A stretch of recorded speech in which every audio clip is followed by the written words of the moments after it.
Welcome to the Coroner's Report podcast, Episode 2, Debra Tuggle, Rockabye Babies. Before we begin, please remember this is a true crime podcast with adult themes. Please be aware, when possible, the actual person's voice is in this podcast. However, voice actors were used for key roles. Please remember to like and follow us on all social media platforms and be sure to share us with your friends. All suspects or persons of interest mentioned are considered innocent until proven guilty in a court of law.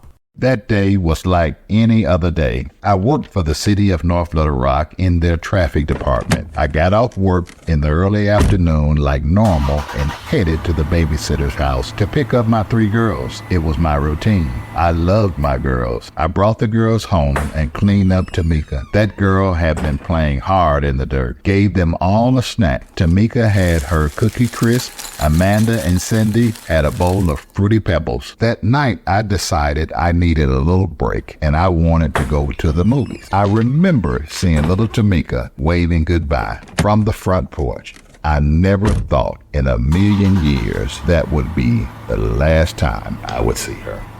Tamika went out on the front porch and started crying because she wanted to go with him. He went on and left, and she kept crying. When I had Tamika come in the house, Georgia told me before he left to be sure and wash her hair. I took her into the bathroom. Then I lifted her up on my knee and held her head under the faucet where I could wash it. Then she told me I'd gotten soap in her eyes. So I got a towel and got the soap out of her eyes. When I got through washing her hair, I took her in the living room. I greased her hair down and plaited it. While I was doing that, she fell asleep and I told her to go to bed. I spanked her. She kept on crying. She told me that she was going to tell her daddy that I spanked her. She was still crying, so I got a pillow off one of the other girls' beds and put that pillow over Tamika's face. I started pushing the pillow down and Tamika started grabbing at the pillow with her other hands. Her legs were kicking and I could hear her saying she was going to tell her daddy. I kept the pillow pressed down on her face for about 2 minutes before finally her legs went limp and she quit crying. I lifted the pillow up and saw that her eyes were about half closed, so I figured she was asleep and called the other girls into the house. When I got supper ready, I had Cindy to go in to get Tamika up. Cindy called out for me and said that she couldn't get Tamika to wake up. I went in and Cindy had Tamika off the bed and was trying to get her to stand up. Tamika was all limp and I could see right then that she was dead.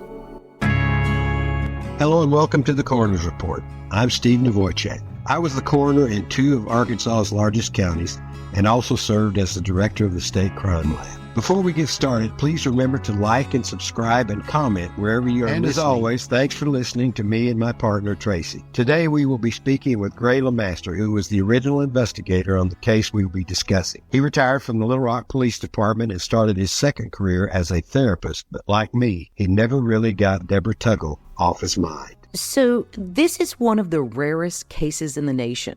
A Black woman who is a serial killer of her own children. Her name was Debra Tuggle. This story starts in Little Rock, Arkansas in the early 1970s, where a young mother is about to give birth to her very first child. Her name is Deborah Johnson at the time, and she's only 15 years old. The bouncing baby boy arrived in this world on August 5th, 1972. The birth was uneventful, and soon the young mother returned with her baby to her mother's house. There were plenty of hands to hold the baby and help. Deborah has 3 sisters and a brother. The baby, William Earl Henry Jr., appears to be healthy. There is nothing to show the horror that will come to the family later. For now, everyone is adjusting to the new baby in the house. Sadly, 6 months later, Deborah's younger sister, Rhonda Jean, was tragically killed when she chased a friend into the street, slipped on some gravel, and was hit by a car. Her catastrophic injuries would lead to her death just a few hours later. No charges were filed against the driver of the car because it was simply a horrible accident. Sadly, the next death wouldn't be so accidental. Less than a year after her sister's death, Deborah becomes a mother again when Thomas Lee Bates Jr. was born. Thomas would be the first child Deborah would kill,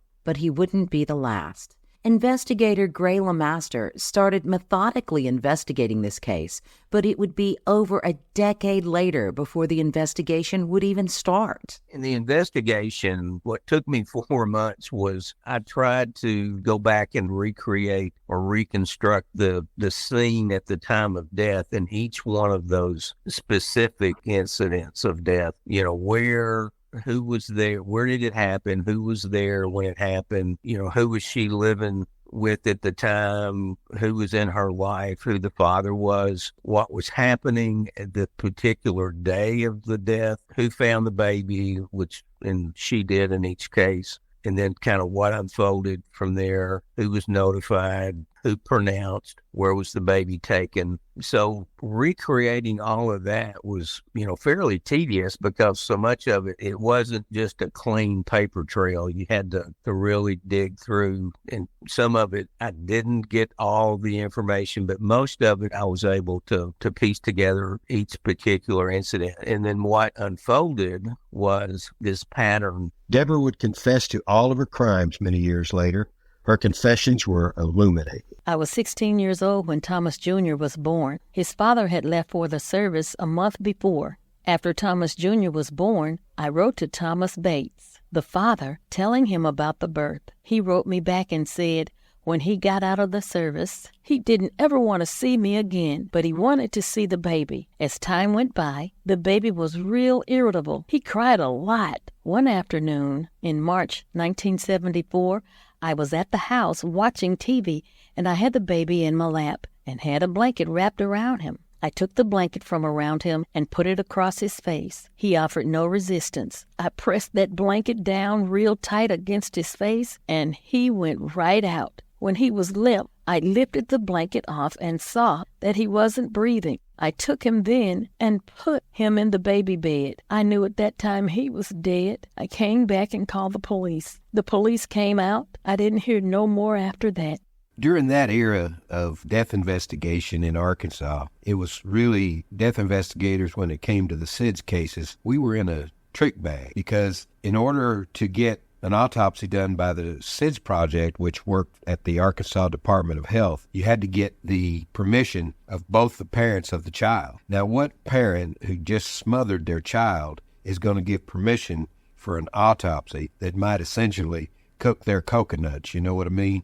So it was always a huge problem and a gambit when you went about that. Now, what made it even worse was because during that time in Arkansas, the crime lab, which is where the medical examiner was housed, were only taking cases that you could tell them with a reasonable degree of certainty were homicides. They were not doing the autopsies that they were required to do by state law, which also kept me in a bunch of trouble. Now, remember, I had been at the crime lab, so I kind of knew what the directions of that crime lab were supposed to be. But the legislature has never funded it properly. Nobody ever thinks about the crime laboratory until it's too late, when somebody who is somebody, when their somebody gets caught up in the system, then of course they think about it. But the conundrum was, unless you could prove it to be a homicide, crime lab wouldn't take it to do an autopsy on them. And if it was a SIDS case, you had to have permission from the parents. So it was just horrible. And it allowed deaths to slip through that I always told people that there were deaths slipping through, but hindsight's 20/20. The first death was in March of 74, and that was a 2-month-old of hers. And that baby there was no autopsy. She took the baby to UAMS. The body was released to a funeral home. The doctor in the ER pronounced. Hard questions were not asked. But in 1974, no one in Little Rock suspected a thing. Debra waited 2 months before she killed again. This time, her victim would be her firstborn son, William Earl Henry Jr. He was just 21 months old. He never saw his second birthday. Investigator LeMaster learned from Debra why she killed William. What she said was she saw how easy it was. No one questioned, there was no marks on the body. It was just so easy to kill a baby, and that just stuck in her mind when 2 months later the father of William Henry, the 21-month-old, had gone out and was out partying and left her at the house to take care of William, and it just ticked her off. And she decided that what I'll do is, I'll show you, I'll kill your baby, and I'm going to take something really precious from you because you have disrespected me by basically leaving me here with the baby and you're out having fun. I was 14 years old when William was born. I lived at home with my mother. William was a very good baby, and I never had any problems with him. In January of 74, I had another baby. I killed that baby in March of 74. Even when that happened, I didn't even think about doing harm to William. That was altogether different. Well, it was Easter Sunday. I believe it was the first Sunday in May of 74. The baby's father had told me he was going to come and pick the baby up. It got later on in the afternoon, and when William Henry, the baby's father, didn't show up, I went in and called him. He told me he wasn't going to pick him up because he didn't have time to fool with him. That got me real upset. Everybody had left the house. I took William inside, and he laid down with me in the bed and fell off to sleep. After he was asleep, I first went back and called his father. He told me the same thing and told me not to call him anymore. Then I went back to bed, and I got a pillow and placed it over William's face. I pressed it down real tight, and William started kicking and pulling at the pillow. When he went limp, I went out and found a neighbor across the street. She came over, and I told her to check on William, that he was sick. She went in and told me to call the ambulance. She came in the living room and told me William was dead. When the ambulance arrived, they went in, closed the door, and worked with him for a while. The police came, and after a while, they called for the coroner. They was asking me about what happened, and I told them I had just found him dead in the bed. Today, postpartum depression might be blamed in part for a single case of matricide, but back then, not much was known. Well, I don't know. We knew enough back then. She had a history of mood disorders, and that wasn't just after she gave birth to a child. Other things would bring that on, but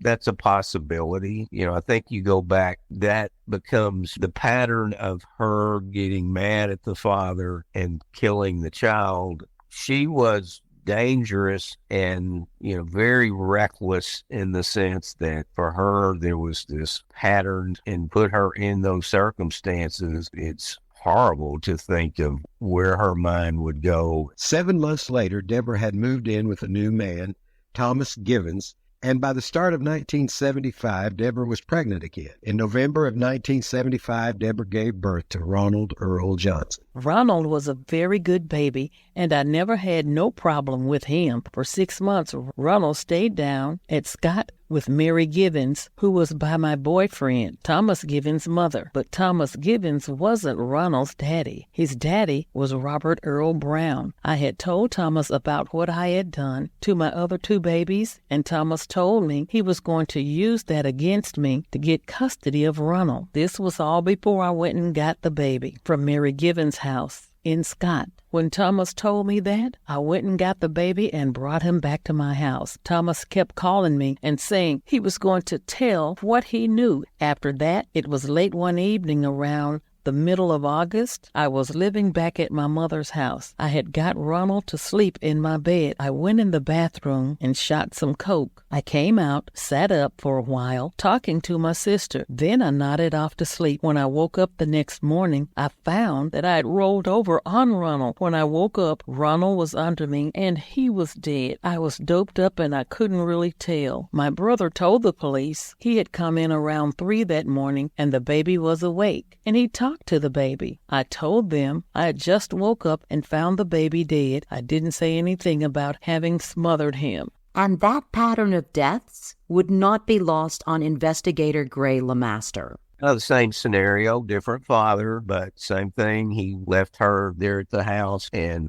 Ronald was about 9 months old, and that was in 76, I believe. He saw how easily the medical community accepted. She told them then, I rolled over and baby was underneath me and the baby wasn't breathing. There was not even an autopsy. She merely said, I don't know what happened. I I put the baby down, baby fell asleep, and I woke up and the baby wasn't breathing. She did not tell them that she had rolled over on the child. So obviously she was in a pretty bad place when that happened. As you can imagine, life was difficult for Debra. In 1978, she attempted to kill herself by shooting herself in the stomach. Her family just said she was just very kind of sinking deeper and deeper into some dark moods. And then at some point, there was a kind of the catalyst for why she shot herself. But the indication was it was a self-inflicted wound. After a brief stint in the Arkansas State Hospital to stabilize her,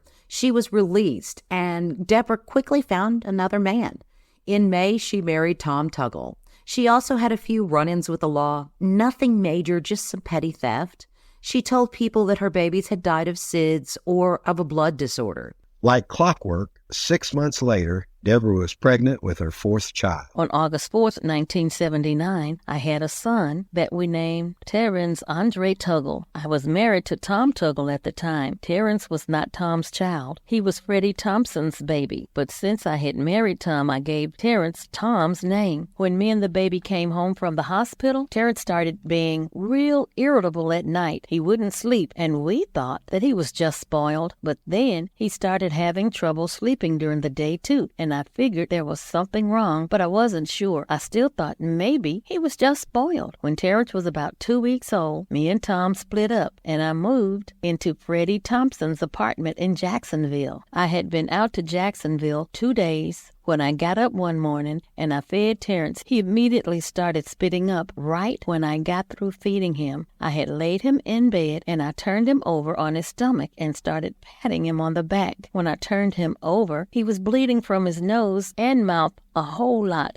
I ran downstairs and I got the apartment manager. I had her to come back up while I went to call an ambulance. She stayed with the baby. The ambulance took Terrence to Children's Hospital. He stayed at Children's for 3 days, and they called me and said he could go home. The next day, he was sleeping in the afternoon, and I went in to check on him, and he wasn't breathing. I shook him, and he started breathing again. The next day, he was sleeping in the afternoon, and I went to change his bed. When I picked him up, I saw blood on the sheet and then saw blood coming from his nose. I called an ambulance, and they took him to Children's. This time, he stayed there 2 weeks. They said they had run all kinds of other tests, but after 2 weeks, they called me and said I could come and get Terrence because they didn't find anything wrong, and they had done all they could do. During the time the baby was in the hospital, me and Tom had got back together. We went to pick the baby up on a Thursday. Tom had said when he got off work on Friday, he was going to go to his mother's in Malvern. He said he wanted someone else to check on the baby. So we went on to Malvern. On Saturday morning, everyone had gotten up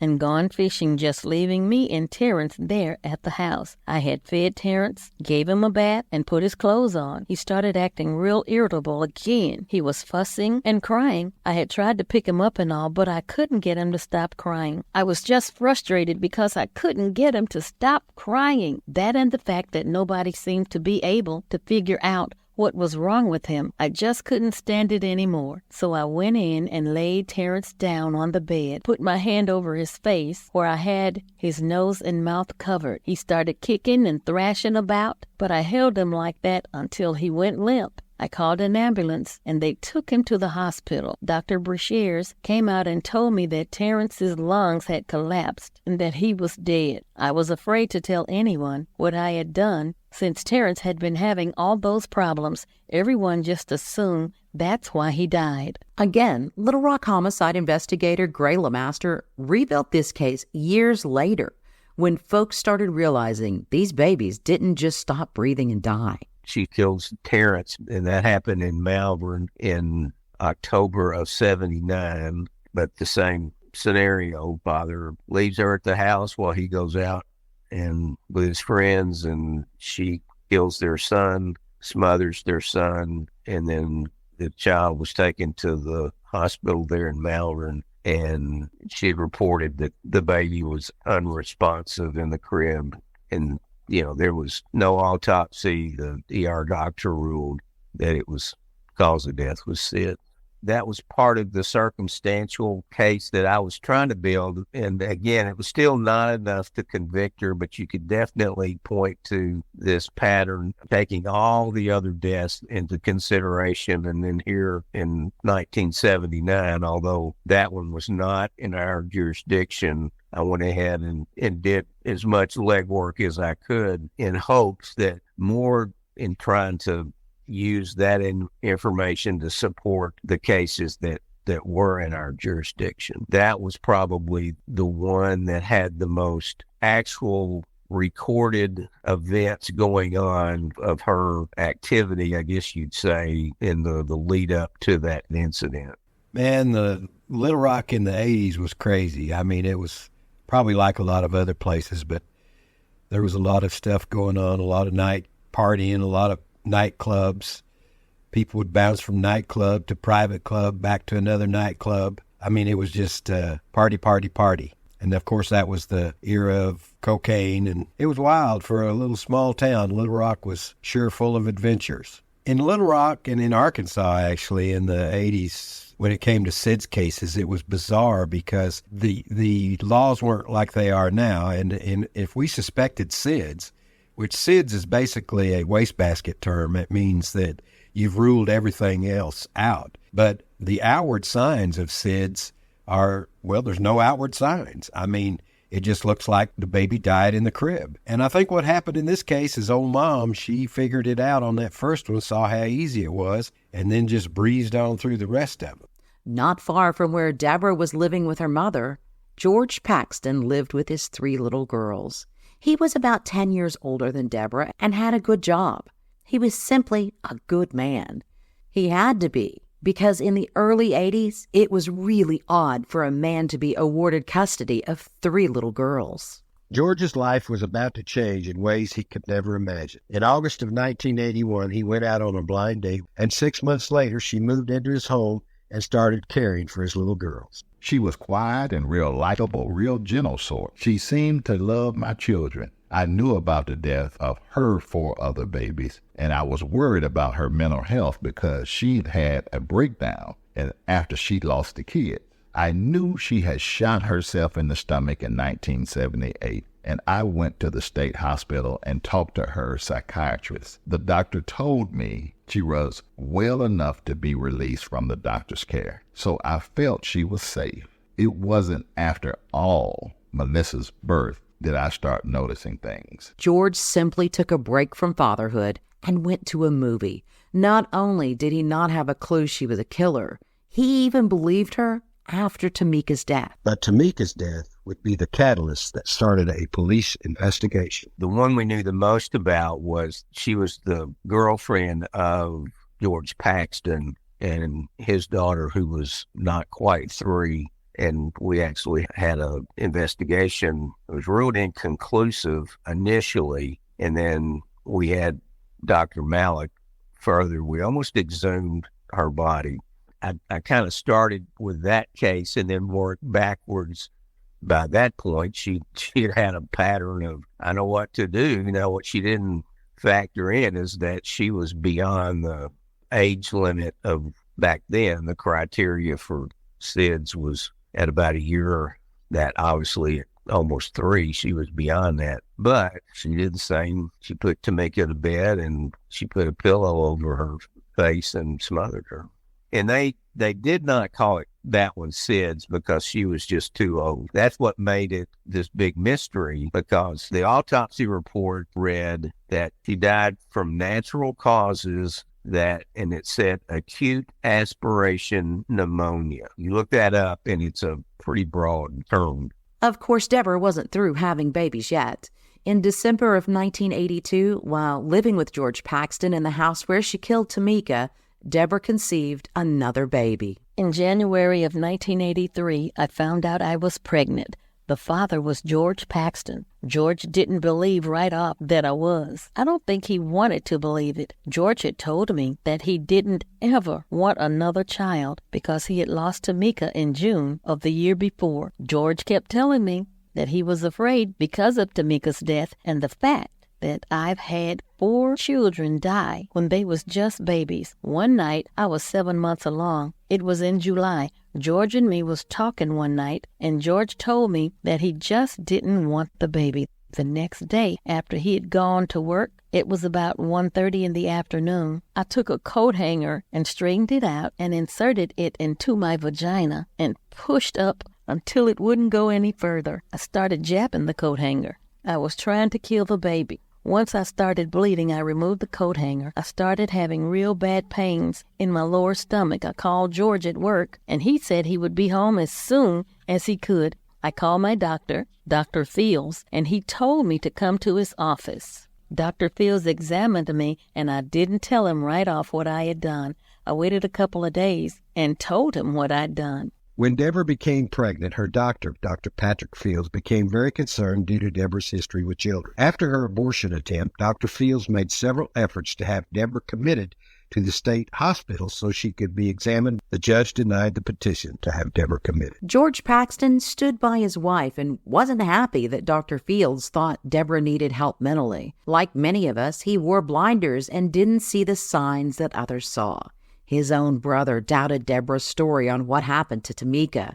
The girl's babysitter also voiced her concerns. Gray LeMaster looks back on the mental status of Debra. I don't remember anybody calling her crazy. They did say there were family members and even a couple of the fathers who would say she's got mental problems. She's messed up, moody. She has these mood swings, can be very withdrawn, and then can become agitated. And then rage. When she gets angry, it's not just anger, it's rage. There was that sort of history given, and they would use the word, she's got mental problems. She was seen at the state hospital, and that was a voluntary thing that her family pushed. But, you know, to say she was psychotic or she had some sort of schizophrenic or something that really would classify her as not living in reality, there was no evidence of that. It wasn't difficult to talk to her. Debra delivered a healthy, bouncing baby girl. We are choosing to protect her identity by calling her Melissa. After she was born, social services became involved. They investigated but saw no reason to remove any of the children. The baby and Paxton's surviving 2 older daughters appeared to be well taken care of. Dr. Merrill was the assistant director of maternal and child health. He led a program at the time to help families who had lost a baby to SIDS. Dr. Merrill noticed on the death certificate the mother's maiden name was always the same, Debra Johnson. Dr. Merrill started investigating, and he said it was like unraveling a rope and continually coming to another knot made up of a lot of information that just didn't make any sense. He knew something was very wrong. But due to the game of politics that's always alive and well in the state of Arkansas, the harder Dr. Merrill pushed, the more pushback he received from the state. But in the Paxton home, things were starting to unravel. George started noticing the strain on Debra. His older daughters were afraid of her. Debra began having frequent nightmares and mood swings. He had no clue that she may have been responsible. You know, he didn't connect dots that, hey, she's had all these babies. Her baby's died. Now my baby dies. That did not cross his mind. George was, and he was a little clueless, and he beat himself up over that. No one needed to tell him that wasn't a good idea. He agonized. I mean, that poor man, he loved Tamika and just was distraught over her death. We looked at every possible angle. When we circled back and said, hey, let me tell you Debra's history, it just floored him. He had no idea. It really hit him hard that he truly beat himself up, that he had invited this woman into his life. In November, the police started their investigation after Dr. Merrill brought the death certificate to the Pulaski County Coroner's office. The coroner at the time, was none other than Steve Nawojczyk. Dr. Merrill showed up at the office after he had called to make an appointment.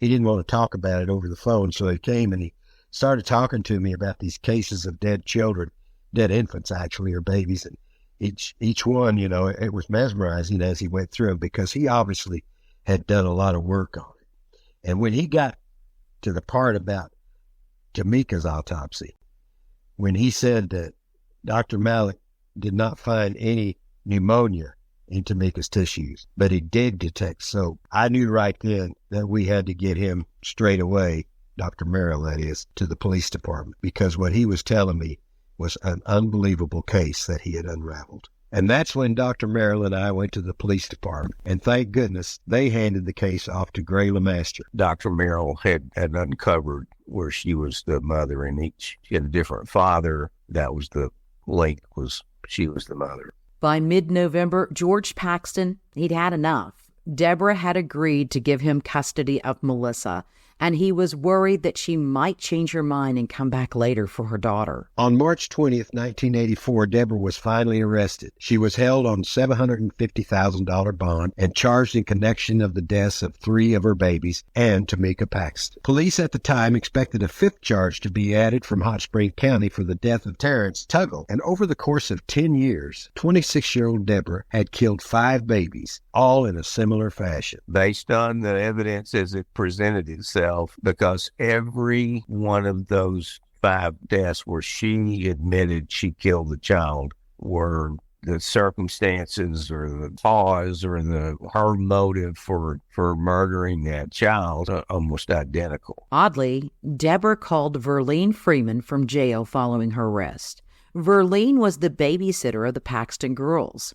Debra told Verlene she had just been charged with murder, and she admitted she had killed Tamika because she was mad at Paxton for leaving her alone with the kids. Debra pled innocent by reason of insanity and was admitted to the state hospital for observation. They didn't think she was quite crazy enough to stay there. No, Debra knew suffocating her babies was wrong. That's why she never confessed and kept on killing. A month later, the state hospital declared Debra Sue Tuggle was legally responsible for her conduct and could stand trial. It didn't take long for Debra to realize that her gig was up, and she confessed to investigator LeMaster the deaths of all 5 babies. She initially denied it, and the thing that we impressed upon her was there's something very dark about what you've done. The people who study crib death or sudden infant death syndrome are saying this is impossible, that there's never been a case like this. And we're going to go with the experts who say that this could not happen. The odds are not at all pointing toward this being possible. So the only other answer is foul play, and just appeal to Debra. This is your opportunity to make peace with your conscience and tell the truth. And it wasn't coerced. It wasn't manipulated. I mean, that's really the appeal. And I could tell when that was presented to her, there was something that you could just see the look, that there was something in her that was able to experience guilt. And then that was why she eventually decided to give her confession. And then she gave very detailed things that only she would know, and they all lined up with the circumstances that I had put together and collected over the months of investigating this. There's no way that she would know those things unless it happened just exactly as she gave it to us. To me, that was confirmation that she knew she did exactly what she was telling us. She didn't break down, but there were tears, and I sensed a relief. I mean, genuine relief. I don't think it was something she just feigned or tried to make us think she was acting that way. I think she genuinely felt like she had sort of purged herself of the sins of these murders. She's very clever, actually. I mean, she's very manipulative, but also very clever. And stupid was not at all a word I'd used to describe her. She was not so mentally ill or so disturbed that she could not discern right from wrong or know the difference. And she most definitely could. Oh, but you don't know the justice system. See, Tuggle's court-appointed attorney asked the judge to throw out the confessions. Tuggle claimed she hadn't been advised of her constitutional rights before giving the statements. In the case file, it's very clear she was given her rights over and over again before each confession. Then the prosecuting attorney offered a plea deal. They would drop 3 cases if she would plead guilty to 1 charge of first-degree murder, and she would serve life in prison. But Pulaski County Judge Floyd Lofton wasn't happy about the idea of dropping 3 murder counts. He said he would be willing to consider a plea to 3 counts, and she would receive 3 concurrent life sentences. The public defender and the prosecuting attorney couldn't agree, so the case headed to trial. And then Judge Lofton ruled to limit the state's questions and testimony to one case at a time, effectively tying the prosecutor's hands. If he tried Tamika's case, the most recent and strongest case, he couldn't bring the other deaths into testimony. And that's some bullshit. Investigator Gray LeMaster was just shocked. I remember being flabbergasted that that's what happened, because we thought she's going to be where she cannot hurt children anymore. And that's exactly where she needs to be. But it got kicked to a jury trial. She was charged with first-degree murder. The jury found her guilty on Tamika because, again, there was no explanation for death other than, a reasonable explanation for death other than foul play, which she confessed to. And there was a juror that held out. It was 11-1 to convict. I don't remember the number of years, but she was going to get a lot of years, maybe 40, which would be the max other than life. And there was a juror that held out that felt sorry for her. This is what we heard later from jurors who shared this with the prosecutor's office, that person held out. There was just some issues there, and they finally compromised that they would agree to a 10-year sentence, which is the minimum for murder. The jury stayed out a long time, and that's what they finally realized. It's that or a hung jury, and they agreed, and that's why she only got 10 years. It got worse. Judge Lofton also ruled that Tuggle's statements to police could only be used if relevant to the case being tried. Deputy Prosecuting Attorney Chris Piazza, who went on to become the prosecutor as well as a circuit court judge in Pulaski County, told the paper that the exclusion of the confessions to the other deaths would strike at the heart of their case because it goes to the question of intent. In his closing arguments, Deputy Prosecuting Attorney Lloyd King called Tamika's death probably the most cold-blooded murder Ms. Tuggle could have done to a defenseless child. King went on to say, "We cannot rehabilitate this woman." Investigator Gray LeMaster was stunned with the verdict. I waited for the jury to come back, and it was way on into the evening. It was already dark by the time the jury came back with a verdict. I remember coming home, my wife said, what? That's back before cell phones. So we didn't talk about it until I got home. So what happened? And I told her, and said, I kicked the wind out of me to have worked that hard and that long, and then for it to kind of come down to a judge not taking the plea and then a juror holding out. I had to eventually make peace with it. It did what it needed to do, and it stopped her. I don't think she ever killed anyone else, which still makes her a twisted soul. Could she have killed others? Maybe. I mean, again, I think it would take something, very specific circumstances where, and again, all of these were aimed at the father. It had to be something that personal, that they had done something to not just offend her, but, infuriate her and disrespect her.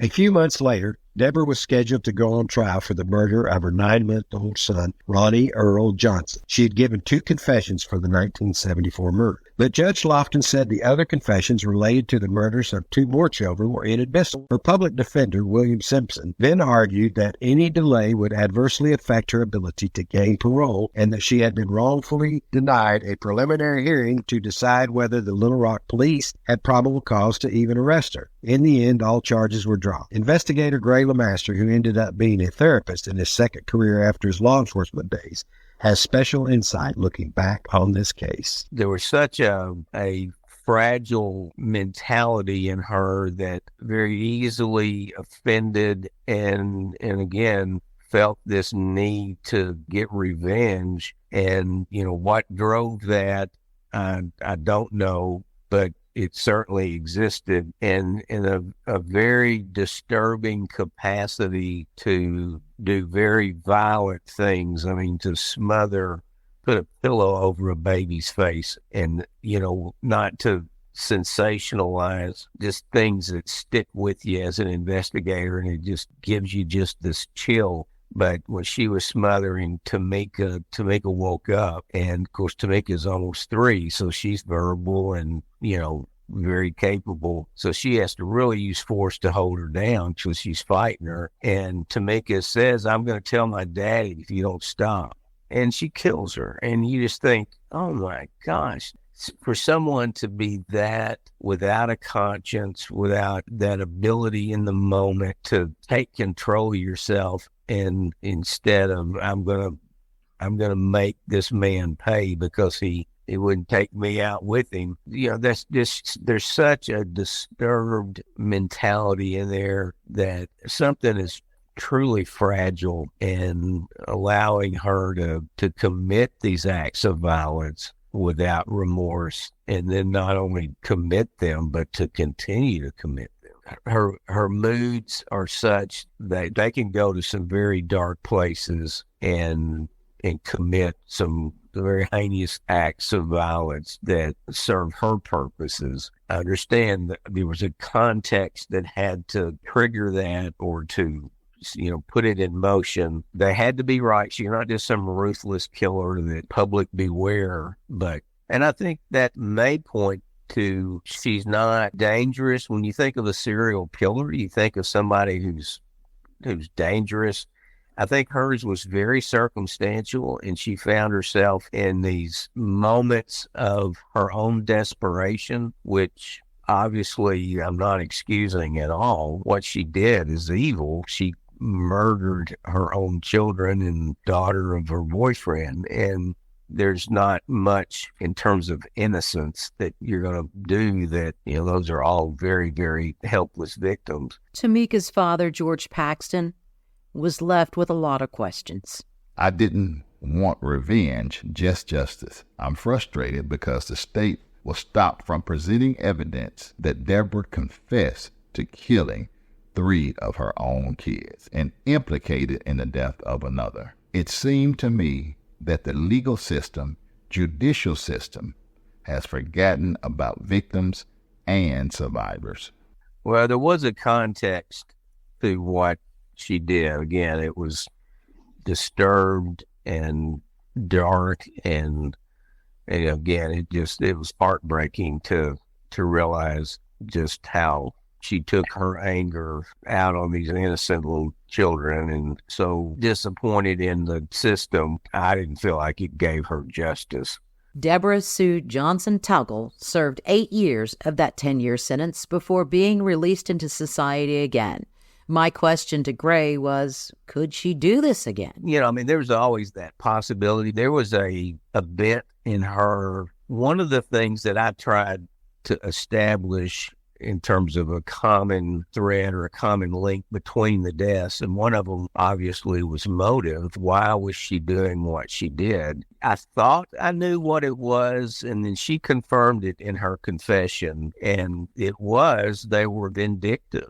An act of getting back at the father. And even in the case of Tamika, the father left her at the house babysitting while he went to the movies, and it just ticked her off. Any guess on what she did as soon as she was released from prison? Don't you dare say she had another baby, Steve. No more babies, but she got married again and again. There was one little dust up at her mother's house. She'd come back over there and just kind of blew up on them, and it wasn't related to anything that had to do with these murders. She caused a huge scene, and the officers out there ended up arresting her. For the last 30 years, she hasn't even gotten a speeding ticket. These murders could have gone undetected because so much was unknown at the time about SIDS.